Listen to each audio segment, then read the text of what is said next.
പ്രിയപ്പെട്ടവരെ, ഷാഫിയായിട്ട് വളരെ അടുപ്പമുണ്ടായിരുന്ന ഒരാളാണ് ഞാൻ. ശരിക്കും ഷാഫി സിനിമയിലൊക്കെ വരുന്നതിന് മുമ്പ് എനിക്കറിയാവുന്ന ഒരാളാണ്. ഷാഫി മാത്രമല്ല, ഷാഫി ലാൽ സാർ ഉൾപ്പെടെ ഞങ്ങളൊരു കുടുംബ സുഹൃത്തുക്കളാണ്.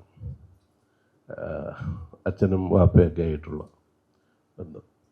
സിനിമ ഞാൻ ഷാഫി അടുത്തറിയുന്നത് രാജേഷിൻ്റെ പടത്തിൽ വർക്ക് അസിസ്റ്റൻ്റ് ഡയറക്ടറായിട്ട് വരുന്ന കാലത്താണ്. പിന്നീട് അദ്ദേഹത്തിൻ്റെ സിനിമകൾ മിക്കവാറും എല്ലാ സിനിമയും ഞാനായിരിക്കും ചെയ്തിരിക്കുന്നത്, 1-2 സിനിമകൾ ഒഴിച്ച്.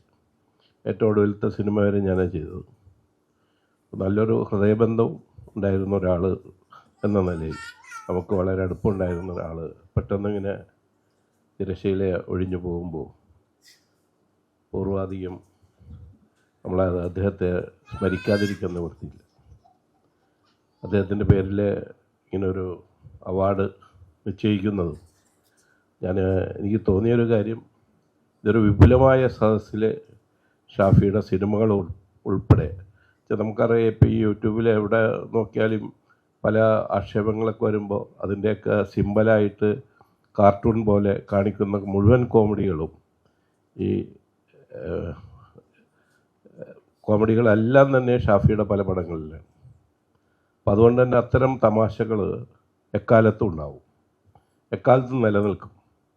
അപ്പോൾ കുറേ കൂടി വിപുലമായ രീതിയിൽ ഷാഫിയെപ്പറ്റി ഓർമ്മിക്കാൻ, ജനങ്ങളിൽ ചിന്തിപ്പിക്കാൻ അദ്ദേഹത്തിൻ്റെ സിനിമകൾ, അദ്ദേഹത്തിൻ്റെ ഇപ്പോൾ നമുക്ക് എല്ലാവരും വരിഞ്ഞു മുറുകിയ ഒരു കാലഘട്ടത്തിൽ പോകുന്നത്. അപ്പോൾ അതൊന്ന് റിലാക്സ് ആയിട്ട് വരാനായിട്ട് അദ്ദേഹത്തിൻ്റെ സിനിമകൾ വീണ്ടും വീണ്ടും കാണിക്കാനുള്ള അവസരം ഉണ്ടാകണം.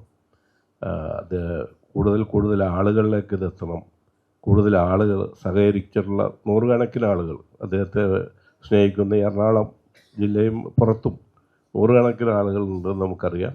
അപ്പോൾ അവരെല്ലാം അടുത്തെങ്കിലും ഒരു പരിപാടിയിൽ അടുത്ത വർഷമെങ്കിലും നമ്മൾ ഒത്തൊരുമിച്ച് നിൽക്കാനുള്ള ഒരു വേദി കൂടി ഉണ്ടാകണം.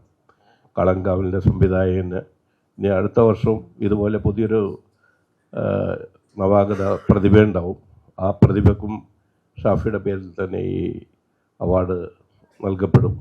അങ്ങനെ അത് നിരന്തരമായി നീണ്ടുപോട്ടെ എന്നുള്ള വലിയ സന്തോഷത്തിൽ തന്നെയാണ് ഞാൻ എൻ്റെ വാക്കുകൾ അവസാനിപ്പിക്കുന്നത്. നന്ദി, നമസ്കാരം. ഹോം അപ്ലയൻസ് വാങ്ങാൻ ഒരിടത്ത്, ക്രോക്കറി വാങ്ങാൻ വേറൊരിടത്ത്, ഗാഡ്ജറ്റ്സ് വാങ്ങാൻ വേറെ എവിടെയോ ഒരിടത്ത്. അതെ, എന്തിനിങ്ങനെ പലയിടത്തും ഓടണം? മൈജി ഫ്യൂച്ചർ ഉണ്ടല്ലോ. മൊബൈൽ ഫോൺ മുതൽ ഹോം അപ്ലയൻസസ് വരെ എല്ലാം ഒരിടത്ത്. ഏറ്റവും കുറഞ്ഞ EMI. അങ്ങനെയാണെങ്കിൽ ഏറ്റവും കുറഞ്ഞ വില. എന്നാ ഏറ്റവും കൂടുതൽ ഓഫറുകൾ. MyG future. Experience the next. MyG ആണ് ഫ്യൂച്ചർ.